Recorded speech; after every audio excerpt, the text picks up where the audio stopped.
Good afternoon, everyone. Welcome. This is Marilyn Shannon, and this is the Breaking Free Show. And I am so delighted to have you join us today. You're going to have fun, you're going to laugh, you're going to hear some serious stuff, you're going to learn, you're going to feel differently today after you leave our show.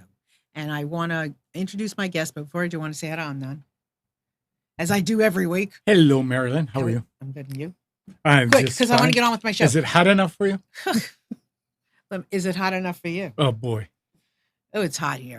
Yeah. This Yesterday is was even hotter, ugh. and I went shooting and walking outside in the sun. It was I don't even want to talk to you about what you did. no. I mean, just practice. Oh, It was okay. just target. Okay. But everything is good. Everything good. Right? Yeah. Okay. All right. So we're going to get on with our show. And before I introduce my guest here, I just want to remind you at any time you want to call into this show, you can. 919-518-9773, or you can come in on Skype, and that would be voice, not video. So you don't have to dress up for the occasion. And that would be at computers, and that's plural, then the number 2K voice. And you can join us in our chat anytime you want. And you can write your name, nickname, whatever you like, comment, ask questions, whatever you like, or you can sit back and listen and just take it in. And I am so excited to welcome my guest, Vivica C. Coxx. She is a social justice drag queen. That's me. And she is my first queen and drag. And she's great. And I'm so happy you're here. I'm glad to be here. I'm excited to be here. And yes, it is very hot. I had a show yesterday outside in 98-degree weather. It was overwhelming. So I want you to tell everybody about like who you are, and your background. But I just have to ask you first. So when you have a show, is that like at a club? Is that like in somebody's backyard? Because yesterday was Sunday, right? So what kind of show would that be? So I'm actually known for putting on unconventional shows. So you might see me out at a music venue, which could be considered a bar. You might see me at a hotel on the rooftop by the pool. You might also see me in a public space putting on a bingo, or at a brewery putting on a bingo. But I'm all over the place doing all sorts of stuff. Ooh, I had no idea. Yeah, I do. I get around. What can I say? Well, we're going to hear about that. Yeah. Okay, so first we're going to start from where she came from, and then we're going to talk about where she gets around. So tell us where you came from. So I'm actually a native of North Carolina. I was born in Durham, North Carolina, but I was raised in a town called Roxborough, which is actually where my family really has its roots for a long time. In fact, I am the product of American slavery, which is not a shocker for a lot of Black people in the U.S. But my family actually inherited the farm from the slave owner, which is a really, I know. So who was your parents were both slaves? No, No. My parents, so. parents. I mean, Parents. right. That sounded very stupid. Pardon me. They haven't been alive that long. Yeah. No, my great-great-grandmother was a slave, Okay. and she had the children of the slave owner. So my great-great-grandfather was a slave owner. So he was white. Yes. Oh, she had the children. Mhm. Oh, so you have a lot to tell us today. Oh, I have so much. I have so many stories. I'm going to just shut up and go. Yeah, so I actually grew up on the land that my ancestors used to work. So it's always a really interesting experience where you can have nostalgia about your home, but also there's a lot of history to it. So your maternal grandfather was white, but actually gave the property to your family. My maternal great-great-grandfather. Right. Wow. Yeah. That's amazing. It is pretty amazing. Obviously, we're not going to give him any cookies because he still owned people. Right. Right. But My family has a very rich history in that That's area. We were able to found our own church, produce a lot of tobacco on that land. We don't own most of it anymore, but we definitely have a rich history in that area. That's really something. Yes. Yeah. But I don't live in Roxborough anymore. I live in Durham, which is where I do drag. Between there and now, I went to college in Maryland, Chesapeake Bay Retrievers. We're the ones who beat UVA in the first round of the tournament last year, UMBC. And then I went to grad school at North Carolina State University for my master's in higher education. And what at the time did you teach? Did you ever teach in a school or what? I actually worked in colleges for a very long College. time, making sure students had everything they needed. I was on the administration side, so I Okay. ran budgets and student programs. Wow. Yeah. Cool. So, and then what happened from there to becoming a drag queen? So I actually did both for a very, very long So while time. you were at the school, Yes. okay, that must have been good. Yeah, it was That interesting must at have different been. times. Yes. So But, you could do that, oh, and absolutely. it was out in the open. Yes. Okay, great. Why hide? I don't. Well, that's why so today you might hear some stupidity from me, but I'm not going to hide that either because I don't know what I don't know. Right. I know what I think I know, but I don't know what I don't know that I don't know.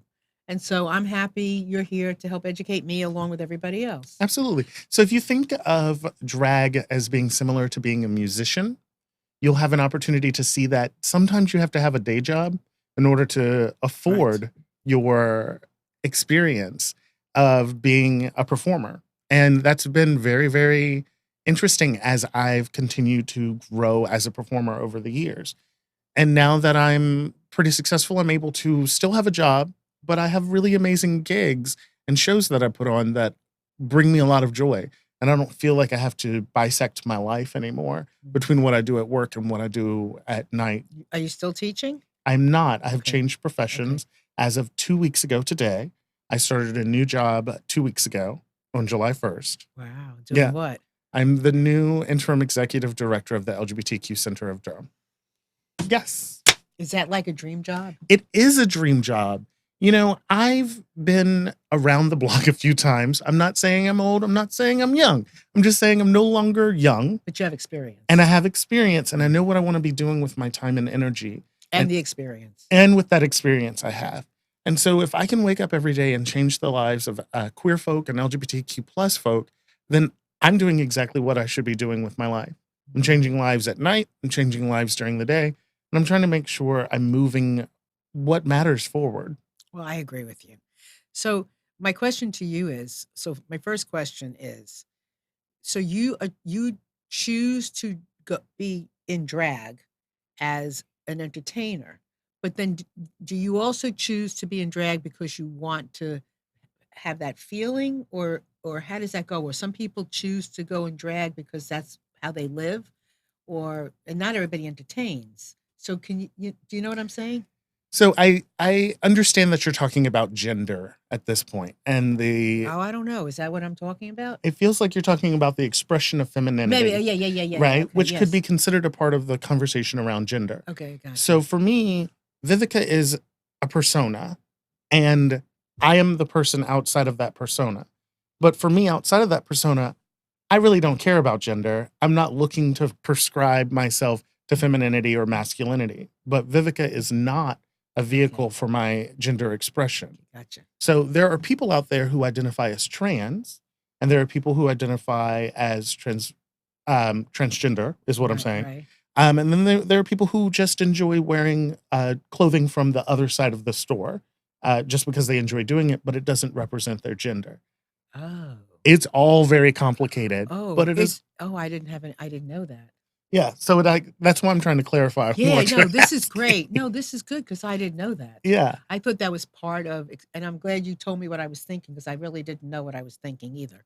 That it was an expression of femininity, Right. and that's not necessarily. I mean, that's Vivica is a persona, right? Correct. Okay? I got Vivica that. is a It's a persona, role. It's an like a role. educator, Okay, an a educator. brand, and a business. Okay. Okay. So, Yeah. but you could talk about. I mean, you know enough to be able to express to us what that all means. Yes. Being a drag queen because it's an expression of gender of who you associate with.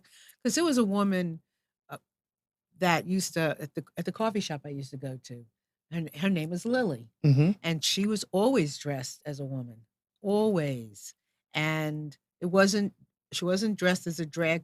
I guess. Well, what's the difference between somebody dressing as a woman as opposed to somebody dressing in drag? So the difference is you have women and then you have drag performers. So it sounds like you're talking about a trans woman who. She was a man. She was a man dressing as a woman. That sounds like a trans woman. Okay, yeah. And that means But she's a woman. Yeah, no, she didn't have any like any medical anything done. You She don't have just to. okay, Yeah, it's actually quite simple. okay. So when you meet someone who's not like you and you don't know what their gender pronouns are, you're more than welcome to just look at them and say, "Hi, my pronouns are she, her. Right. What are yours?" Right. And that's okay. Oh yeah. And if someone was assigned male at birth, which means when they came out of the womb, they were seen by the physicians and given a gender or sex, if you will. Regardless of what that sex was, it sounds like Lily is a woman. And that's how we should be referring to Lily. That's how I always spoke about her was as a woman. Yeah. Yeah. So that is your first lesson Okay. and experience in meeting women Yeah, yeah. who have a different story from your own. Oh, that's nice, isn't it? Different story. Hmm. That's nice. And I love talking about gender and sexuality and all of that. And I have a story about one time where someone was very curious about a couple and what the dynamics were in their relationship. And that moment has always informed how I approach most everything I do. Okay, so Because I looked at that person Yeah. as they were inquiring as to how those two experience pleasure and the dynamics of their relationship. And I gently said, "Do you really care what they do in the bedroom?" And that person looked at me and said, "No, I really don't." And I said, "Then why are we having this conversation?" right, It's actually quite simple. If we just allow others to live their lives in a right, way that makes them happy, right. we're also free to live our lives in a way that makes us happy. Wow.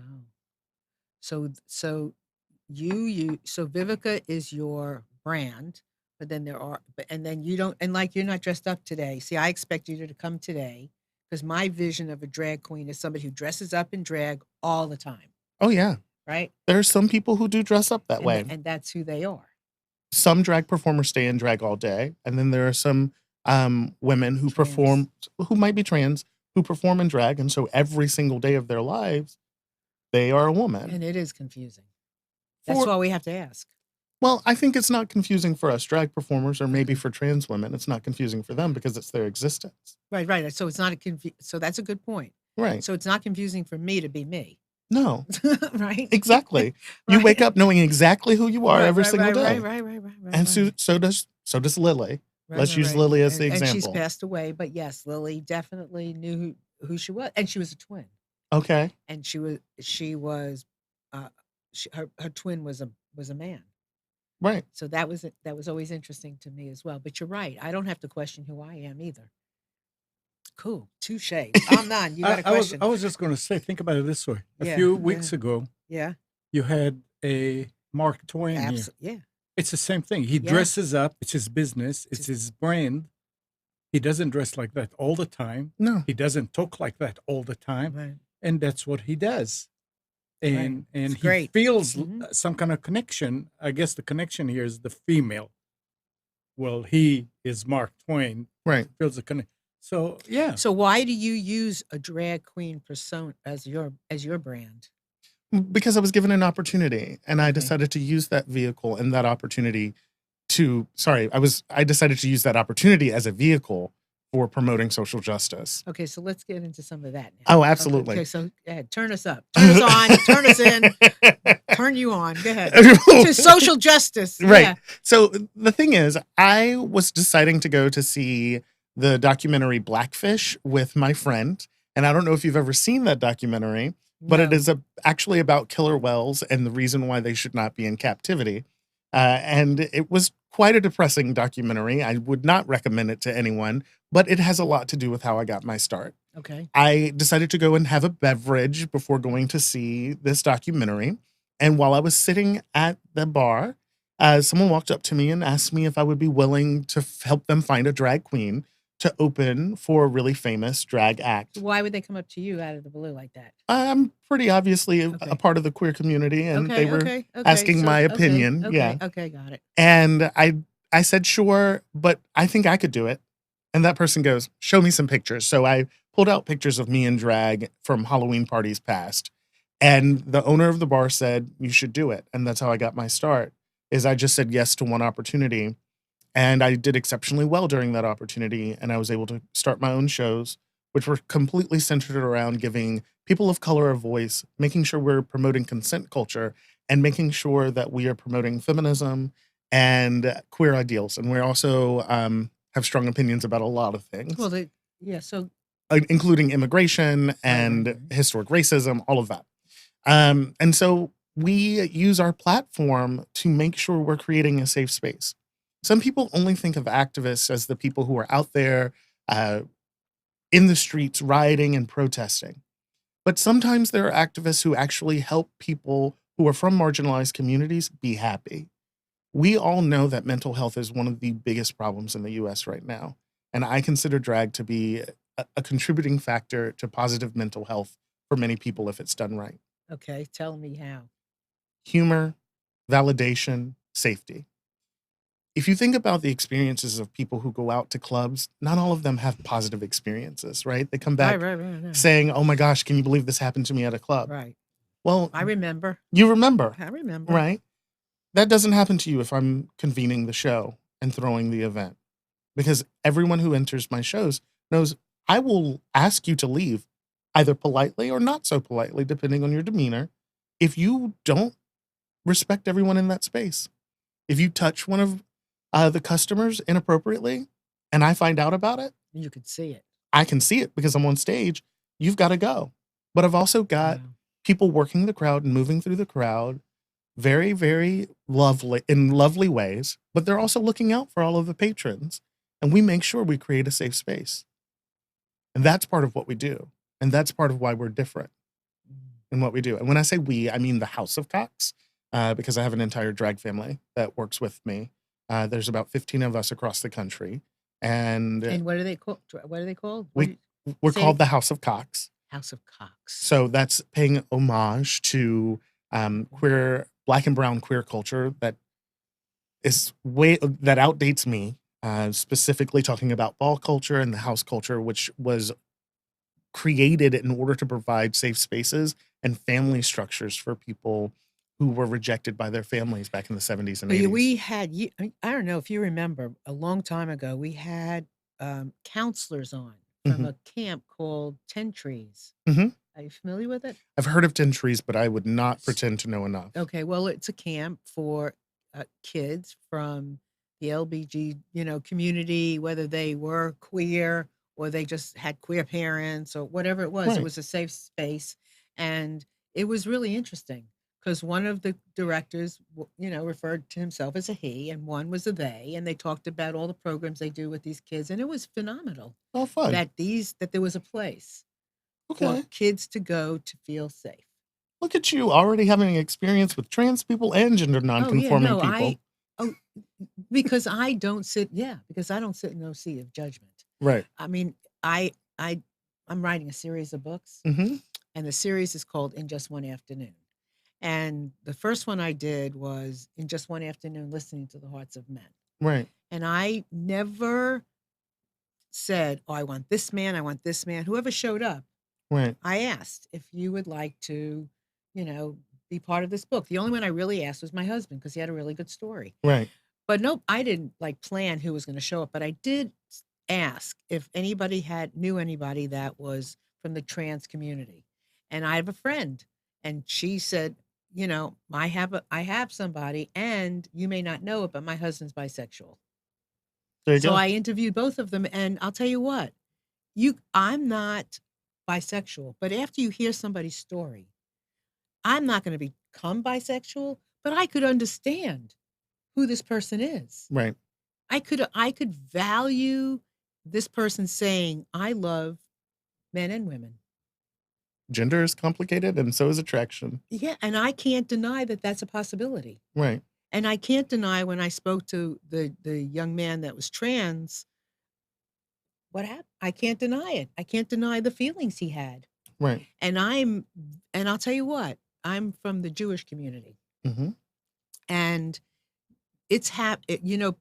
I think that there's becoming a freedom because in our Jewish community, it wasn't kind of out there, and now it is. Right. That we have, somebody's husband is transitioning, Right. and now he's a woman.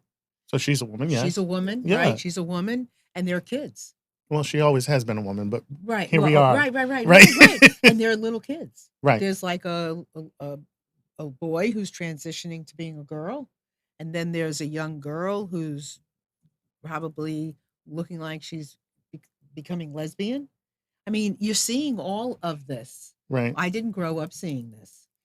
I love it. So I chuckle a little bit because I'm wondering how the community is looking at this little girl and going, "Ah, yes, she's becoming a lesbian." How do you see that? I'm curious. No, I think people are accepting it. Ah, yes. I think people are, from what I can tell, people are accepting it. Some people don't know, like they're not sure, should she swim with the boys or should she swim with the girls?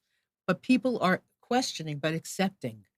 People are accepting things. Mm, And personally, I mean, I think it's a bright day. right. I think it's a day of sunshine. I'm very curious about when people talk about children because I have a passion for Me educating too. kids. Me too. In fact, that's how you heard of me is because I was in an elementary/middle school talking about social justice and the origins of pride, which everyone thinks of undulating bodies on floats when they think of pride, and they don't think about the history of it.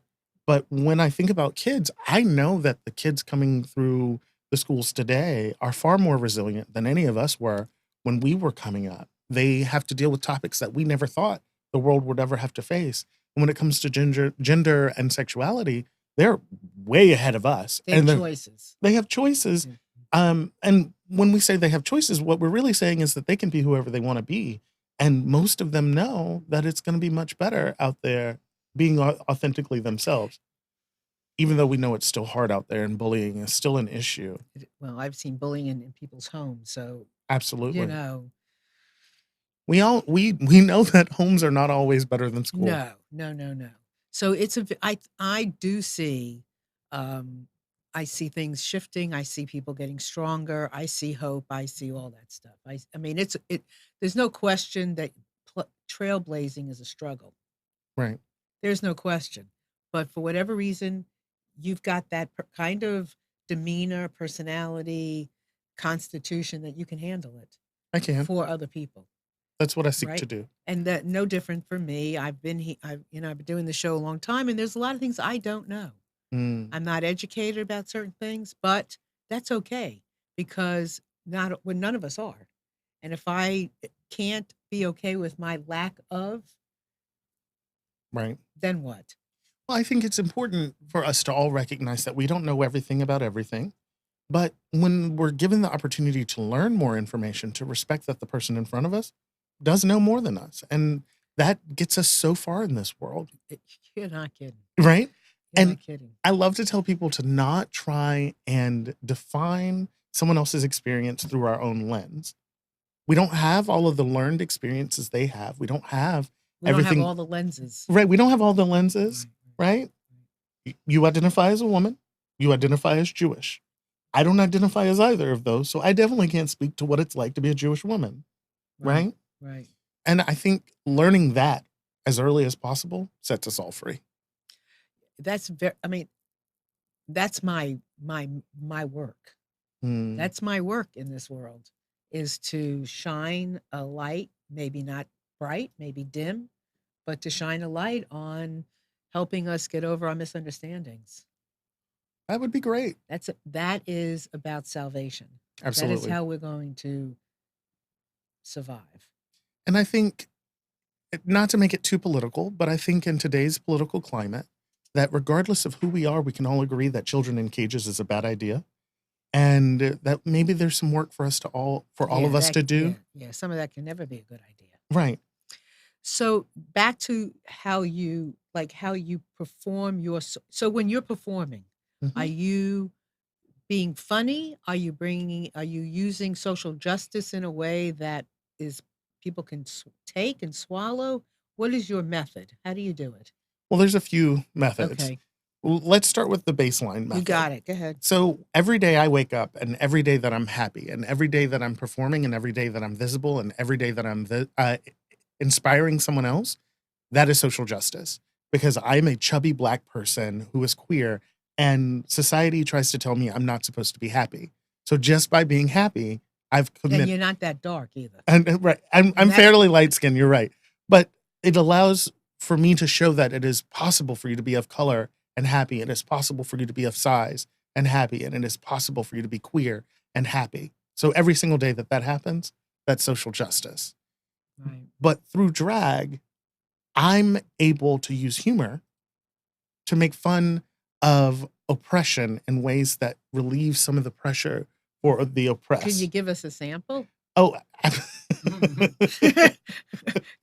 I'm a reactionary person, so it does happen quite Okay. naturally for me. Okay. But Okay. So you don't have like a shtick or you just kind of go with it. so the one shtick I have is promoting consent culture. That Okay. one is canned. It happens every single show. I bring someone on stage who is a part of my performance. We have people in scandalous outfits, and we use them as examples of people who have volunteered to be visible in less than appropriate clothing. Okay. What a polite way to say they were Based on- wearing okay. underwear. Okay, based on who's saying it anyway. Right. What's appropriate? What's appropriate. And I bring one of them on stage and I offer to tip them. And I wait for them to say yes, they would like to be tipped. And I say, well, where may I tip you? And they demonstrate where I may tip them. And then I look at the audience and I say, but wait. And I look at the person and I say, can anyone tip you like this? And the person always goes, no. And I say, oh, so this is only for me who can tip you like this. And the person goes, that's right, Vivica. That's right. And the crowd, That's subtle. it is very not subtle. Yeah. And no, we- but it is. I mean, yeah, go ahead. It Yeah. is, and then we have a nice long conversation around enthusiastic consent and knowing the difference between a belabored yes and an enthusiastic yes. And that one's always canned. And it's funny and people enjoy the sexiness of it because honestly, consent is sexy. It is very sexy. But for the rest of the show, I use opportunities when I say something funny and the people of color laugh. And I'm like, I didn't know it was a Black joke, but I'm glad that the people of color got it. And I just use it to, Yeah. I use my time on stage to make sure other people feel really good in their environment. And that's part of why I use humor. When I'm doing an actual performance and lip syncing a song, I tend to go for really emotional songs that allow for catharsis. So I love Christina Aguilera's Beautiful because imagine a powerful person looking at you in the audience and saying, you're beautiful. Right. And that's what I'm doing. And I'm lifting up the spirits of all of these people who don't have a safe space. I love you. No, I love you. I love you. Because you know Thank what? you. I'm not a Black woman. I'm not a Black man, but I am not your typical, TV star. I mean, I'm not, right? I'm not. Sometimes I come in, my hair is a little curlier than it should be. Sometimes it's flat or sometimes it's frizzier. I mean, I could just tell you stories that would, like one day I came in here and I think I'm not almost like, I don't know, because I bumped into a wall and a tooth fell out. One of my front tooth, remember? And I came in, I said, I'm in trouble today. He said, why? I said, well, I'm missing my front tooth.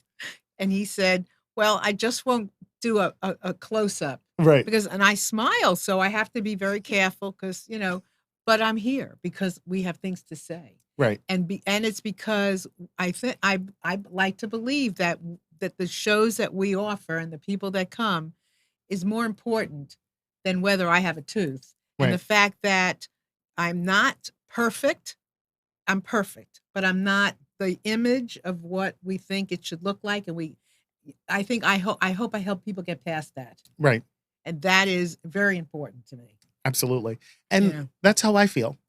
Everyone knows that I don't miss a performance or any commitment unless I cannot be there. I think I have missed 2 performances over the entire course of my career. One was because I was so deathly ill. Everyone close to me looked at me and said, if you get out of this bed to perform, we won't talk to you again. And I love Oh. my community, so I stayed in the bed. Well, good. And the other one, I did my makeup and it melted off before I could get out the door. And I was already late for the performance. And I had to call them and go, there's no way I could do it. Though it turns out my foundation had gone bad and it turned on my face and it just melted right I off have the of same my problem. Right. That's why I don't wear any. I So- wear a lot of it. So yeah. tell us about when you were going in about Pride. Oh, Give yeah. me the history. Tell us about Pride. So that's a fun This is conversation. important now. Yes, it is. And it's a fun conversation to have because we just celebrated Just 50 years of Pride. Because it's been exactly 50 years since the Stonewall riots in 1969, June 28th, 1969. A group of trans women, drag queens, and other queer folk definitely rioted against the police who were doing unnecessary raids in the bar, the Stonewall Inn, which happened to actually be owned by a straight man, and he just liked getting the rent money, and which is fine. I mean, provided the space, but New York City cops would raid that bar on a regular basis, and they had protocol for it and everything. And most people remember Marsha P. Johnson and Sylvia Rivera, but there were lots of people who were in that room. Lots of bricks were thrown. But what was hard and what led to the Pride festivals after that is that the New York Times reported 4 police officers wounded, and that was and it was on like page 10 of the New York Times. 4 police officers wounded. That was the entire headline. And so people showed up and they were there to riot for days after that. And then they came back a year later to say, we're still here. And they've been coming back every single year to say, we're still here. Now, that's always in June. And you always hear about Pride Month in June. North Carolina doesn't do a lot of Pride activities in June because it's so hot. But NC Pride, which is no longer around and has been replaced by something I lead, actually, it has been replaced by Pride Durham NC.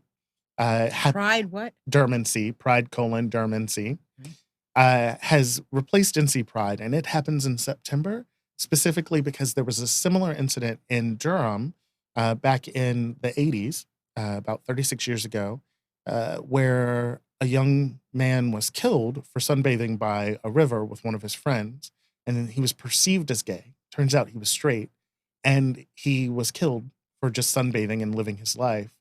And he was gay bashed, and he wasn't even gay. And that's why the LGBTQ community is always protective of people who are being bullied, because they might be being bullied specifically because someone perceives them as queer and not because they are. So we do our festival in September because we started Like rioting. the 20s? What is it? What's the date of it? This year it's September 28th. Yeah. Yeah. Because a couple of years ago, there's a bar in downtown Raleigh. Mm-hmm. I can't remember what it's called, but I have a friend, and a couple of years, I think like 2 years ago, we decided to do a story night Mm-hmm. where we said, come share your stories of coming out. Mm-hmm. And nobody showed up. Oh no. I would love to do that. Oh. Especially with, I'm not going to like say it had to be this or that. I was hoping we would get some young people in too, Right. but nobody showed up. Oh, that's not fair. Yeah, it was disappointing, Yeah. but Coming out stories are so fun because they're all over the map. I'm not saying that all of them are fun as in like, ha ha ha, let's laugh at what's happening. no, But they're fun because they're intriguing and compelling. yeah. And if you care about the human existence, hearing a coming out story is one of the most powerful stories you can hear. Oh, I can't. I can imagine and can't imagine. Do you know what I mean? I can I do. imagine how compelling, and I can't imagine what it takes to be that compelling. Oh, absolutely. Well, I think what's interesting about coming out stories is it's not a linear journey. It's not one day you wake up and you're out. Right.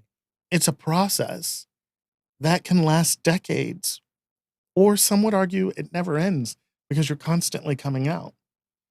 So especially in a society where the default is straight and cisgender, meaning you identify as the gender you were assigned at birth. If you are not either of those two things, you're coming out every single day of your life. How do you see things? How- Do you see things like I said to you? I see things getting better. Mhm. How do you see things? Well, it depends on the topic. Okay. There are days where I truly think things are getting better. I think it's easier to be not quote unquote normal and that's not always a fun opinion when literally there are people out there fighting to be seen as normal and normalizing their experience. But if you'll give me the leeway to just identify as what society expects versus not being what society expects, I think it's easier to be that. But also, I think it's getting harder for a lot of us out there because we're getting angrier and angrier because we've made so much progress and it's slowly being stripped away from us. You know, why is there I don't want there to be an industrial complex around the military, right? Like I don't want it to be so monetized. But why even introduce a transgender ban? If we're so desperate to go to war, why are we turning away bodies? It makes no sense. And that means it's only about oppressing a person or Yeah. a group of people. So I don't think things have gotten better in that vein. People can still be fired for being queer, whether they're being because they're gay or because they're trans. You can still be fired, especially in North Carolina. And it's just not fun to see that we're able to be happier, but we're losing the ability to be happy. It's very weird and hard to watch. Well, it is, and I think it's subtle and pervasive in some regard because I think, and correct me if I'm wrong, and I think you will. Well, I know you will. I will. And so if it's more visual now Hmm. to where people can be fired, even though that sounds bad, the Right. fact that there's more people and it's more visual than it's more out there, that's a good thing, Yes, it is a good right? thing. There's a good part to that. Right. I I laugh a lot about how it has become more acceptable for men to get their nails done or their toes done or to wear heels, ironically, or to wear glitter because they want to feel pretty one day. That's so acceptable. But I say if we're going to allow that to happen and allow men to explore the way they express their gender, then we need to get comfortable with trans women and folks who have been oppressed at rates that no one else can identify with and are dying at rates that no other community are, right? Is. Mhm. And I want us to remember that. So it's visibly, in some ways, getting so much better. But if there's still people dying just for existing as they are, it's hard to say that things are Right, better. right, You right, know? right. I mean, I own my home, right? That means there's been some progress in this country because in the past I wouldn't have been able to own And my look what home. you're making a living from. Right. I mean, And I make maybe a lot of it came from a, whatever you want to call the other, right, but you are making a living now. right. And that is just an example of how we know there's Well, been that's a some big deal, progress. though. Yes. I mean, that's a big deal. I mean, there's things about women too that, where all of us, having issues with just being women. What were you going to say? Vivica, you were saying that you can get fired for being gay in North Carolina. Mhm. Can can a business get in trouble for not hiring you because you're gay? Prove it. Right. No, That you understand the Yeah. I do difference. understand the So question. if you go and you apply and they say, "Oh, you're gay," no. So in North Carolina, it is almost impossible for an employer to get in trouble for not hiring or firing someone. So either side of it, it's impossible for an employer to get in Okay. trouble. And what happens when the business owner Mhm. is gay and they Hmm. don't want to hire a straight person? Well, the same is true. It's good. So it doesn't protect straight people Okay. either. Okay. So the oppression in North Carolina is you have at will employment. We're an at will state. So an employer can fire or hire anyone for any reason in North Carolina. Obviously, there are protected classes. And if you have a good lawyer, you can prove that you weren't hired because you're a woman, or you weren't hired because you're of color, or you weren't hired because you have you need what is the word accommodations Mhm. because maybe your mobility is limited or your ability to process certain functions at a certain speed is limited. If you have a good lawyer, you can prove that. Sexual orientation and gender identity are not protected classes, which means you can't hire a lawyer to help protect you. Now you can get some heat on that business and give them public scrutiny, but there won't be any legal ramifications for them, and that's why North Carolina is a particularly difficult state. Yeah. Hmm. I Good was just question. wondering. No, it's a good question. So how strong is your community here in general? I mean, is this a strong community? It's strong. Oh, yes. Very strong. North Carolina is a really interesting It study is in really. sociology. I mean, in anything. I Right. mean, look where we are. Look at how politically how it pans out, and Right. yet you know we have a strong community, a gay community. We have. I used to laugh and say there was a massage therapist for every square inch. Yes. It feels like The it. energy here, you have energetic things going on. Yes. It's like a vortex, and yet what? Right. So I actually had a show for World Pride on the anniversary of Stonewall here in Raleigh, and it brought out 1,100 people, which is a really big deal. This community in North Carolina is hungry for entertainment, for social justice, for queerness, for all of it. And if you look at the Pride festivals in North Carolina, Charlotte, Pride Durham C, Raleigh has events, Greensboro has events, and they're all bringing out thousands and thousands of people. And it's not the same thousands and thousands of No. people traveling across the state to go to all the Pride festivals, which sounds like a lot of fun, but that's just not what's happening. You have all of these people in this state hungry for community, and we're providing it to them. And that's one of the best parts of North Carolina. Were any of them disrupted? So there are always protests at Prides. Westboro Baptist Church has fallen back a little bit, and they're not being as vocal as they used to be.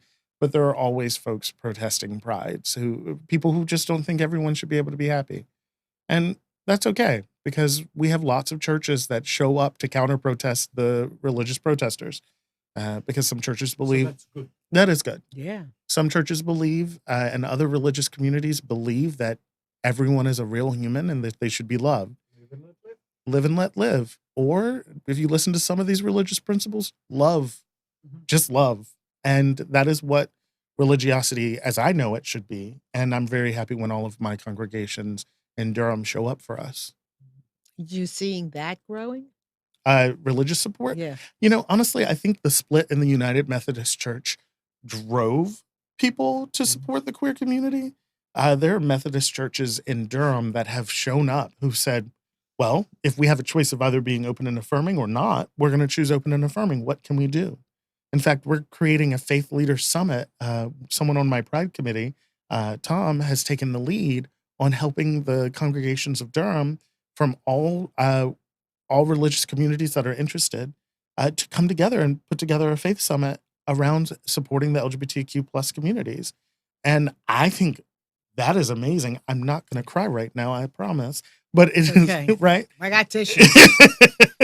No, I mean it's I mean you I grew up in the South. I have a long relationship with religion, but yes.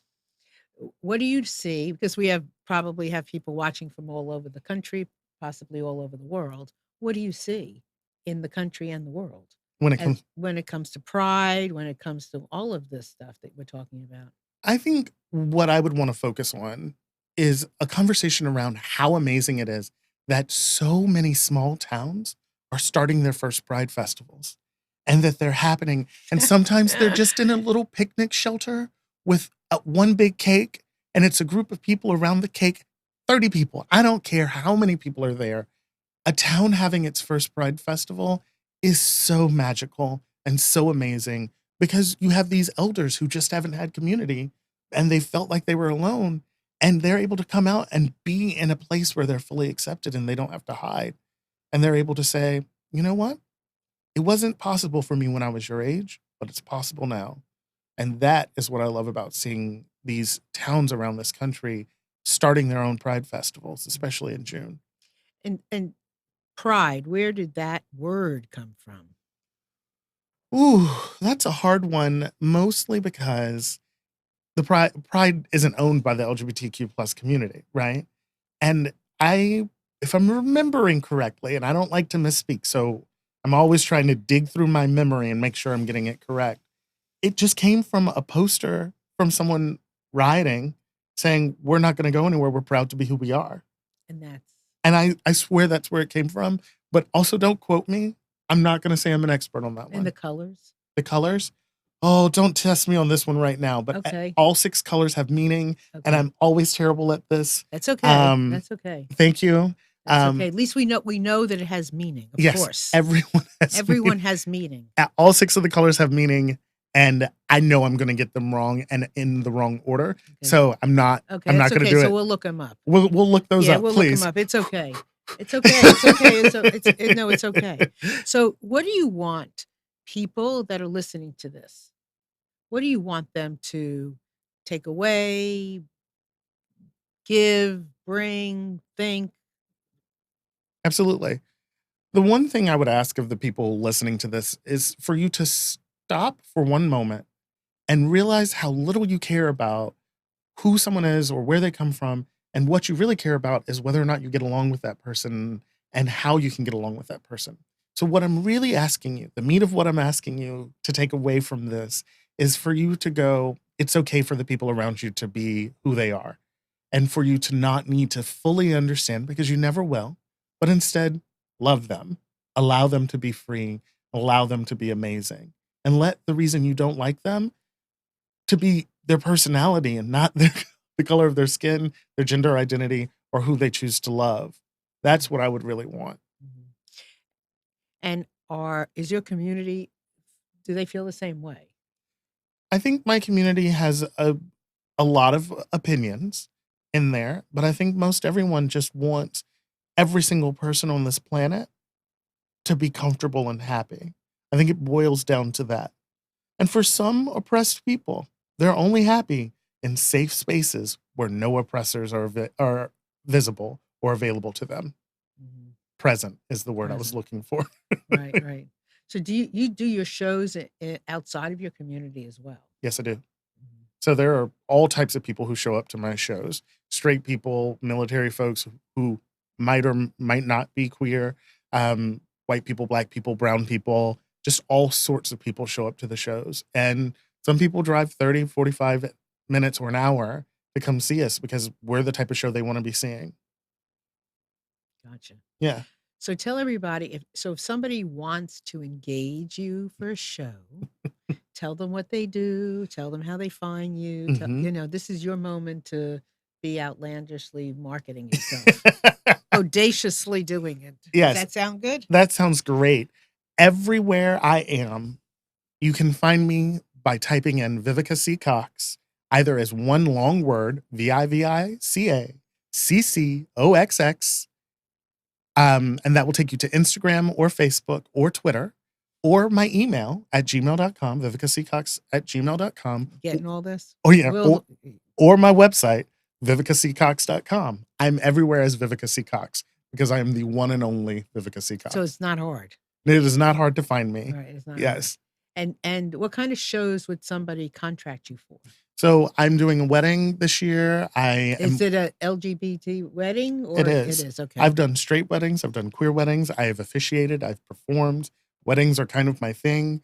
Okay. In fact, when same-sex marriage was legalized in North Carolina, the day it happened, I was contracted to marry people for free in Durham. And so all they had to do was show up with their marriage license, and I would do the So wedding. you're a minister too? I'm ordained. You're ordained. So you Yeah. can marry anybody. I can marry anyone across the country, Okay. provided their state has laws that allow for me to live in a different state and officiate. Okay. Yeah. Uh-huh. So I So- can do weddings. Uh-huh. I can do MC events. So I've MC'd music festivals. I MC'd North Carolina Comic Con. I have MC'd my own shows. I MC'd the 1,100 person show at the Ritz here in Raleigh. I'm very well known for being an MC. You can also book me to perform. Okay. I'm more than happy to talk about my rates because, like I say, I will perform in drag if I'm getting paid, or you're a charity doing work centering around consent culture, rape culture, promoting the experiences of Black folks or queer folks. Okay, so that's a lot. And I want to talk to you. No, this is good. And if anybody wants to call in, I haven't told you in a long time, but if you do, 919-518-9773, or you can come in on computers, 2K voice, or you can join us in our chat and ask questions. Okay, you listed a few things. Mm-hmm. So, like, touch upon the rate thing. Yes. So when I was growing up, I would go out to clubs and I just wouldn't feel safe. My body would be violated. I know lots of people who are survivors, and I myself have been sexually assaulted. And I just want people to be able to show up to a club and enjoy themselves and not worry about their drink, not worry about their body, and just live and let live. Okay, so abused by another woman or a man in your case. In my case, it was an intimate partner. Okay. Okay. Yeah. I just want to make, I mean, because, I make assumptions. Right. I don't want to make an assumption, Right. right? Because women go out, somebody plops something in their drink, and a man carts them off. So all genders are and have been sexually assaulted. Right. And they've all been sexually assaulted by men, women, non-binary folks, trans folks. All people can, and all people will, And so there's no need to parse out who did it to me, because we don't need to draw attention. No. But the fact is a queer person raping another queer person, or are you not feeling safe in a general community? Like if you went to like a regular bar that wasn't just queer, Right. Is that unsafe? Yes. Okay, that's what I want to know. The bars can be unsafe for Right. folks. Okay. And so that's part of what we do in the House of Coxx, is ensuring that when we're in that room, we're providing you a safe experience. Isn't that fascinating? Joe, question? I mean, talking about this, I remember back in the 80s, there were a lot of girls that loved to go to gay clubs here in Rome. Because they felt safe. Because they said, nobody's bothering us. Right. Like Because the gay legends. people know Yeah, that right. we're not. Right. And they don't. And we said, and nobody bothers us. Right. But I was going to ask you, what do you tell people that say, I'm not going to go for giving the gay community more rights, because the minute you give them that, they want more, and they want more, and they want more, and they want more, because the equality is not there. That's not what they're looking for. They're looking for more. I mean, you can give them equal, but if you're equal, then stop talking about it, be one of the society, and forget about it. Yeah, you are gay, but don't wear it as something, What do you tell them? Well, I like to remind people that until the day where straight is no longer the default, then yes, queer folk want to be visible. How's it become a default? When you meet someone and you're talking to them, if you assume they're straight, then straight is still the default. Oh, okay. When you meet people, it's always, do you have a boyfriend or girlfriend? Assuming if there was a gender binary, which I don't prescribe to, that they are only dating people of the quote unquote opposite sex, then that is just evidence that straight is still the default. And until that default goes away, queer folk have to be visible to find each other. We have to wear our pronoun pins. We have to wear rainbow merchandise. We have to put stickers on our car so that if someone thinks we're cute, they know. Wow, I never even gave that any thought. And that's so important. It is so important. But that doesn't work. Doesn't that work the other way also? I mean, if I'm straight, yeah, I want to meet a straight person, because the gay person is not going to be interested in me. Yeah, but it's assumed. There's an assumption. And what happens when you meet somebody and they turn out to be straight, and it's sort of like, yeah, but nothing is going to happen here. Well, if I meet someone and they're flirting with me and it turns out that they're straight, it's likely they wanted to be my friend, and I know how to elegantly pivot to friendship. It's because you know what's going on. But when you talk about default, that's like, okay, so let's forget about it. Everybody's mixing with everybody. That will never happen. Well, no, that's not what it means when we say default. Okay. When we say default, we're talking about the fact that when you're growing up, people are assuming you're going to have a big wedding and 2.5 kids. Right? And when we talk about our kids and the dreams we have for those kids, that's where we can really see the default manifest. Because if you dream about your child's future and it is only possible for them to marry someone of the quote unquote opposite sex, then you yourself are participating in the notion of a default, and straight being the default. Yes. So you're talking about accepting the fact that maybe that person is not straight, is not like me. Okay. And that it's okay. That makes more sense. Yeah, that can be achieved. I agree. Right. And Right. it's specifically also that if they aren't straight, that everything will be okay and Right. all of Yeah. us will survive. Yeah. But And we will. and we will. But to the people who say, I don't want them to have more because they're just going to want more. Rights are not like pie. That's my favorite saying. Equal rights does not mean that you get less pie. You lose nothing by me getting the ability to buy a house without being discriminated against, right?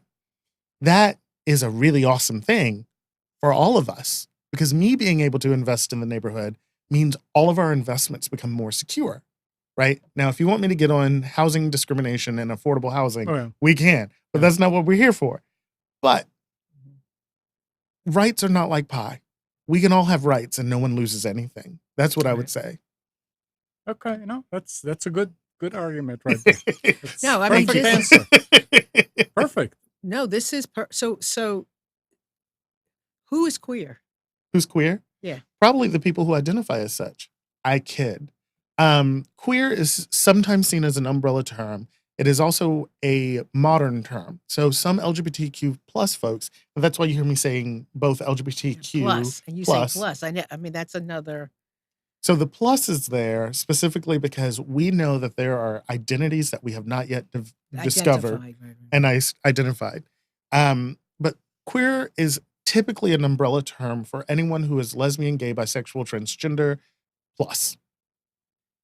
But there are some lesbian folks, some gay folks, and some bi folk, and some trans folk who do not identify as queer. Because you can be trans and straight. I'm gonna let you marinate on that one. It's hard. It's hard. It's hard. So you can be a trans man only interested in women. That makes you straight because men being interested in women, straight. Right? So not everyone identifies as queer because they've lived an oppressed life where as a lesbian, being a lesbian was so important or being a gay man was so important. And that's fine. But then there are other people who identify as queer. For me, being queer means that I am not determining whether or not I'm attracted to someone based on their gender identity. That is not how I'm determining whether or not I find someone attractive. If someone is attractive, they're attractive. And that's where we stop, right?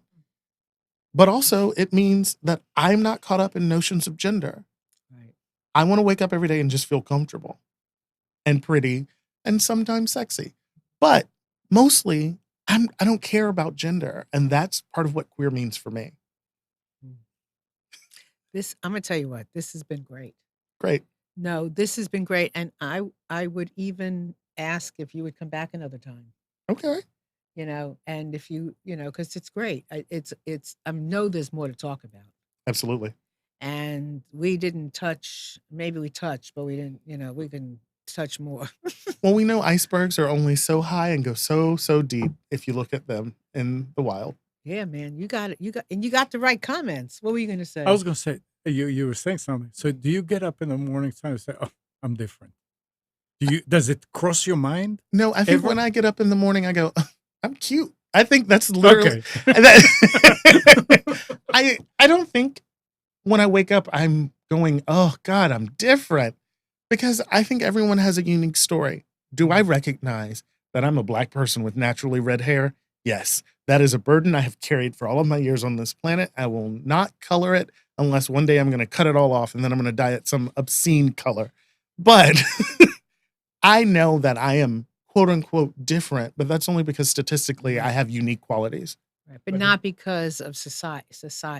It doesn't stop you from But doing. how do you wake certain up things. how do you wake up? I don't think about it. You see, that's well, the should thing. so should we should forgetting about gender, queer, whatever it is. It's nice to wake up every day and go, I'm pretty or I'm cute or I feel good today. It doesn't matter who you are. Right. Correct. Yeah. That is what you should be doing. It doesn't matter Right. who you are. It just, just you wake up, I'm waking up today. But thank Right. God I woke up. Thank Right. God Thank God I woke up. But also, if you have more privileges, when you wake up and say, I'm cute, maybe take some time to make sure someone else who doesn't have as many privileges knows Feels cute. they should feel cute too. And you've done a lot of work on yourself. you have a lot of experience. to Right. I get to thought the you were po- asking me if I'd had plastic surgery. No! And I was just Tune in next time. I was like, I don't think so. No, tune in next time, and we'll get to that part. But you've done work on yourself to get to the point of acceptance. Yes, That's what you're helping other people do. Right? absolutely. Is to get up to the point where they can feel like good about waking up in their skin. Right. And honestly, the biggest thing I did was started believing people when they complimented me. That's everybody. Right. That's everybody. I told that to my son today.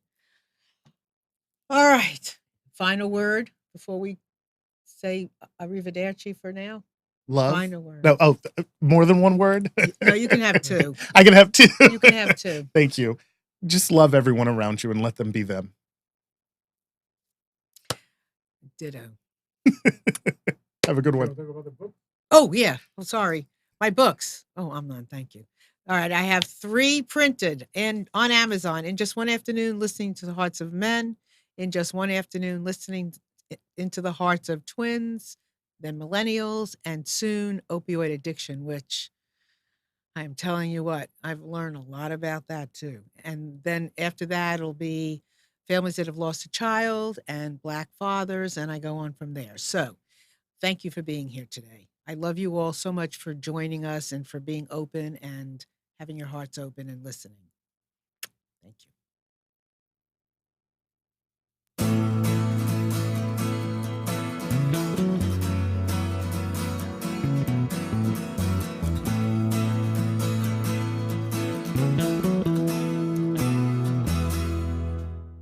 You are tuned to the Nissan Communications Network. If you tuned in too late, you can always watch each program in its entirety or download an MP3 audio file of it in the archives section at nissancommunications.com. Don't forget to subscribe to our YouTube channel, follow us on Twitter, and like us on Facebook. Sponsored by Telestream's Wirecast software, StreamingGear.com, Carolina Apparel, and DeltaForce.net.